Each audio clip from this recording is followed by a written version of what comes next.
یہ بات تو مسلم ہے، رسول اللہ صلی اللہ علیہ وآلہ وسلم کی بات حرف آخر اٹل ہے، اللہ کا قانون ہے، اور وہ کہتا ہے وَلَن تَجِدَ لِسُنَّتِ اللَّهِ تَبْدِيلًا، اللہ کا طریقہ بدلنا نہیں۔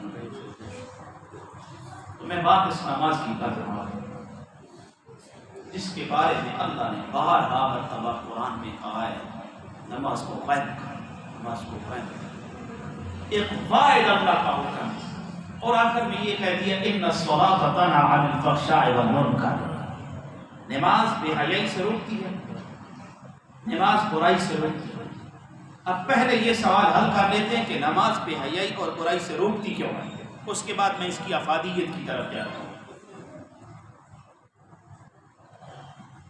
نماز میں ذکر ہے، نماز میں تسبیح ہے، نماز میں تحلیل ہے، نماز میں اللہ کی کبریائی ہے، نماز میں زاری ہے، نماز میں اللہ سے مانگنا ہے، اللہ کے سامنے عاجزی کرنا ہے، اللہ کے حضور گڑ گڑانا ہے، نماز میں اللہ کا خوف ہے، خشوع ہے۔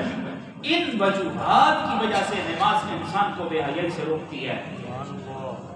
ہر امر ہر حکم کے پیچھے کوئی وجہ ہوتی ہے نا، تو اللہ نے یہ کہہ دیا کہ ان الصلاۃ تنہی عن الفحشاء والمنکر، نماز بے حیائی سے روکتی ہے۔ تو نماز میں اللہ اکبر ہے، پہلے کہتے ہو نا جب نماز میں داخل ہوتے جس کو تکبیر اولیٰ کہا جاتا ہے، پہلا فرض بھی ہے یہ اللہ اکبر، یہ پہلا فرض ہے،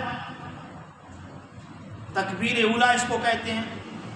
اس کی افادیت ہے کہ رسول اللہ صلی اللہ علیہ وآلہ وسلم نے فرمایا جس بندے نے 40 دن تک نماز کو تکبیر اولیٰ کے ساتھ ادا کیا، اللہ اس سے 2 آزادیاں لکھ دیتا ہے، ایک جہنم سے، ایک منافقت سے۔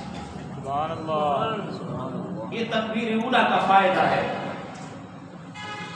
ایک جہنم سے 40 جس کی تکبیر اولیٰ ضائع نہ ہو، یہ تکبیر اولیٰ ہے، امام کے ساتھ اس نے پاری۔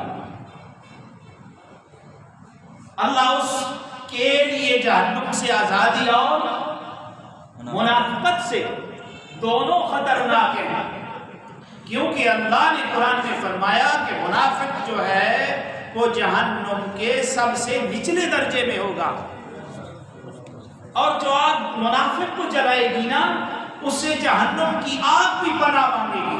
یعنی آگ سے تنگ ہوتی ہے نہیں،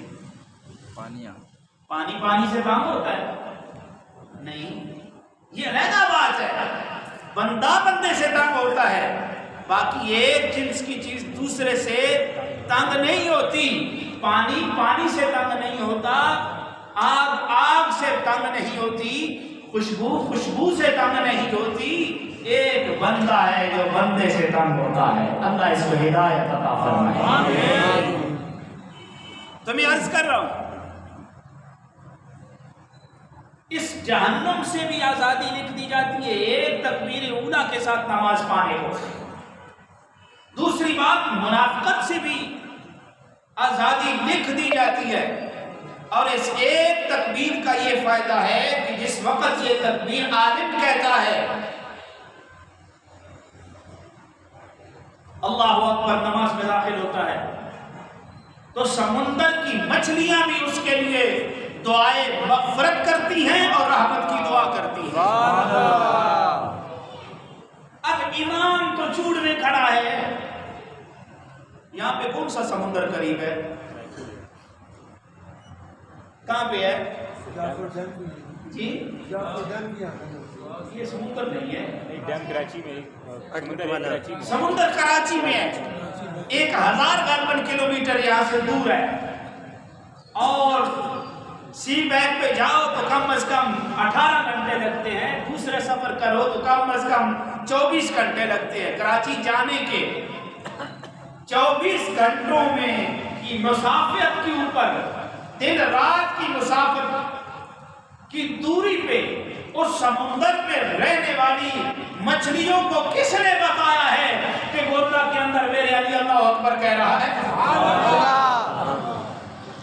اللہ کے نام میں اتنی طاقت ہے۔ پھر بات یہاں پہ ختم نہیں ہوئی، میرے نبی نے فرمایا جس وقت بندہ اللہ اکبر اوپر ولایت کا لیبل لگا ہوا نہیں ہے. آپ میں سے کوئی نمازی ہے، حاجی ہے، غازی ہے، جو بھی ہے، وہ مسجد کے اندر اللہ اکبر کرتا ہے. وہ فرشتہ جس کی اللہ نے یہ ڈیوٹی لگائی ہوئی ہے کہ میں حکم کروں گا تو سور پھونک دے گا، دنیا تباہ و برباد ہو جائے گی، پہاڑ ریزہ ریزہ ہو جائیں گے، روئی کی طرح ہو جائیں گے. اذا زلزلت الارض زلزالها واخرجت الارض اثقالها وقال الانسان ما لها. یہ صورتحال جب بن جائے گی، اذا الشمس كورت واذا النجوم انكدرت واذا الجبال سيرت. میرا اللہ کہتا ہے جب یہ صورتحال بن جائے گی اور بننے والی ہے، صورت بنانے والا فرشتہ بندے کی ایک تکبیر کے اوپر 40 سال تک سکون میں آ جاتا ہے. سادہ لفظوں میں کہوں، بندہ ایک دفعہ اللہ اکبر کہتا ہے، اللہ فرشتے کو کہہ دیتا ہے 40 سال تک انتظار کر. میرے ایمان والے بندے نے میری تکبیر، میری کبریائی کو بیان کیا. تو یہ اللہ اکبر ہے. یہ اس کے روحانی فائدے ہیں کہ جس نے کہا ہے اس کے لیے سمندر کی مچھلیاں بھی دعا کر رہی ہیں، اس کے لیے رحمت کی دعائیں کر رہی ہیں. جسمانی فائدہ بھی ہے کہ اس کے پٹھے مضبوط ہوتے ہیں، جسمانی فائدہ بھی ہے، یہ سائنس کہہ رہی ہے. دوسرا فرض ہے نماز کے اندر قیام. اللہ کے حضور کھڑے ہو عاجزی کے ساتھ، اللہ کے حضور کھڑے ہو انکساری کے ساتھ، اللہ کے حضور کھڑے ہو اللہ کے ڈر کے ساتھ، رسول اللہ کی محبت کے ساتھ. یہ دوسرا فرض ہے. اس کی طبی فائدے سنو. قیام کے سب سے یہ یورپ کے سائنسدان کہتے ہیں، ایک ڈاکٹر صاحب غالباً ماجد زمان عثمانی اس طرح ان کا نام ہے، مائل فزیوتھراپسٹ ہے. وہ کہتے ہیں جب میں یورپ میں پی ایچ ڈی کرنے کے لیے گیا نا فزیوتھراپی کے اندر، تو میں نے وہاں پہ دیکھا کہ وہ جو ورزش کرواتے وہ ہماری نماز کی طرح ہے. اور وہ کہتے ہیں جو بندہ ہر روز 45 منٹ نماز میں کھڑا ہوتا ہے اس کے دل کو قوت ملتی ہے. ایک فائدہ دنیا کی جس مرضی ہے اس بات کو آپ لیبارٹری میں چیک کر لیں. دوسرا فائدہ کہ اس نماز کے قیام سے، روز کے 45 منٹ کے قیام میں آپ کے اعصاب مضبوط ہوتے ہیں. آج ہر بندہ دل کو مضبوط کرنے کی دوائی کھاتا ہے، اعصابی سسٹم تو میرے سمیت ہر بندے کا کمزور ہے. 45 منٹ وہ تب پورا ہوگا جب آپ نماز میں کھل کے قرآن پڑھیں گے. نماز میں نماز پڑھیں گے. یہ نماز جو ہم پڑھتے ہیں یہ نہیں، وہ والی نماز جس کے اندر خلوص ہے، جس کے اندر اللہ کا ڈر ہے، جس کے اندر اللہ کی ذات کے اوپر پختہ یقین ہے. پھر وہ نماز ٹھکا ٹھک والی نہیں، جس کو نماز کہتے ہیں، جس کو نماز کا قیام کہتے ہیں.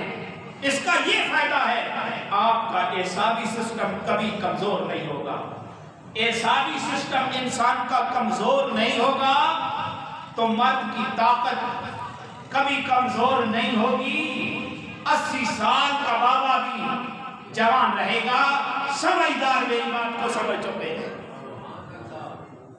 اعصابی سسٹم کمزور ہو گیا، بندہ بڈھا ہو گیا. اعصابی سسٹم مضبوط ہے، بندہ بڈھا بولو تو صحیح.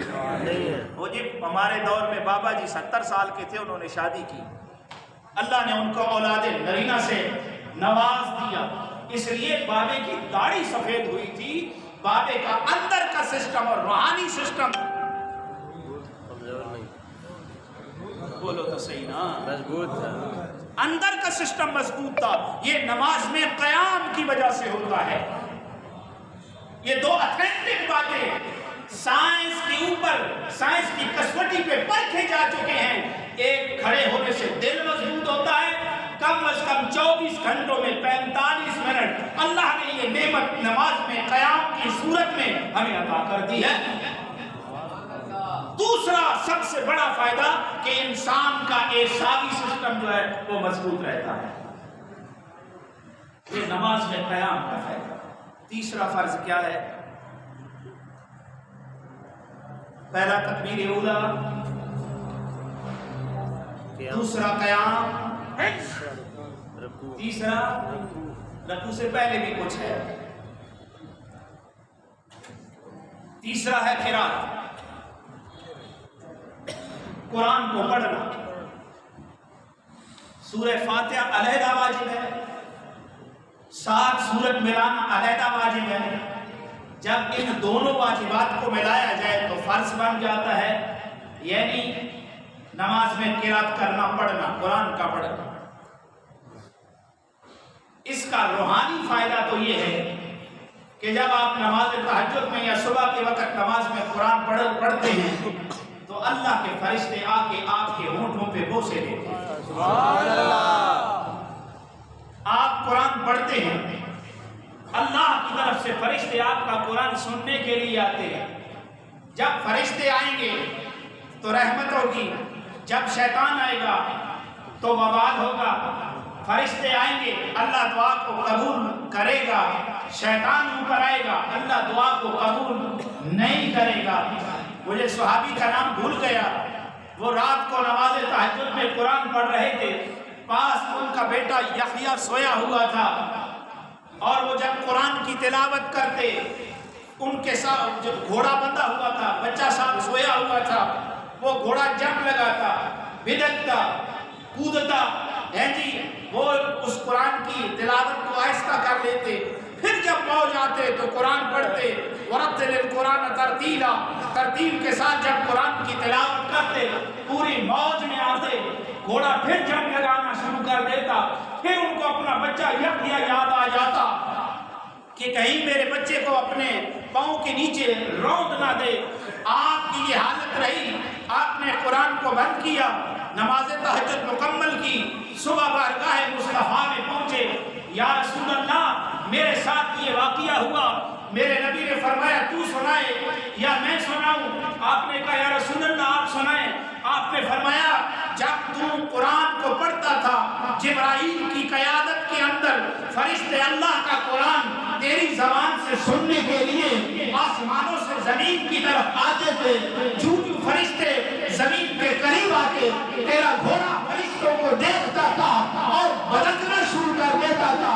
تجھے اپنے بچے کی جان کا خوف ہوتا تھا اور تو قرآن کی تلاوت کو دھیمے لہجے میں پڑھتا تھا. جب دھیمے لہجے میں پڑھتا تھا فرشتے اوپر اٹھتے تھے. جب تو پورے جوش سے قرآن پڑھتا تھا فرشتے تیرا قرآن سننے کے لیے نیچے اترتے تھے. اللہ کی عزت کی قسم اگر تو صبح تک اسی حالت میں قرآن کی تلاوت کرتا تو مدینہ والے فرشتوں کو اپنی نگاہوں سے دیکھ لیتے. یہ تو فائدہ ہے قرآن کو پڑھنے کا، نماز کے اندر پڑھنے کا. ہم نے تو ساری زندگی اٹیک نہیں ہے، سورہ اخلاص ہی پڑھی ہے، اور خدا کی قسم سورہ اخلاص کا کوئی نعم البدل بھی نہیں ہے. اس میں ایک جملہ ہے اللہ الصمد، اللہ الصمد، میرا اللہ بے نیاز ہے. جب یہاں پہ آیا کر پھر پورے دھیان سے پڑھا کر، اپنی پوری توجہ مالک قدوس کی طرف کیا کر، اپنی پوری جو توجہ ہے اس کی عنایات کی طرف کیا کر، پھر جھوم کے پڑھا کر اللہ الصمد، میرا رب بے نیاز ہے، میرا رب بے نیاز ہے. تب مزہ آتا ہے نماز کا، پھر اس کے ثمرات سے انسان مستفید ہوتا ہے. ورنہ فرض تو ادا ہو جائے گا جیسے ہم نماز پڑھتے ہیں. دیکھنا نا، اس لیے میں نے کہا ہے یا تو رمضان کے بعد مسجدیں اعلان کر کر کے کہہ رہی ہیں رمضان ختم ہو گیا ہے یا مسلمان ختم ہو گئے. یقینی بات ہے جب 20 لاکھ ریفیوجیز اور 70-75-80 ہزار شہید فلسطین کے جس قوم کو نہیں جگا سکے، ہم تو پھر یہی کہیں گے، اور بیت المقدس کی پاک سرزمین بھی یہی اعلان کر کے کہے گی شاید دنیا میں مسلمان مٹ چکا ہے.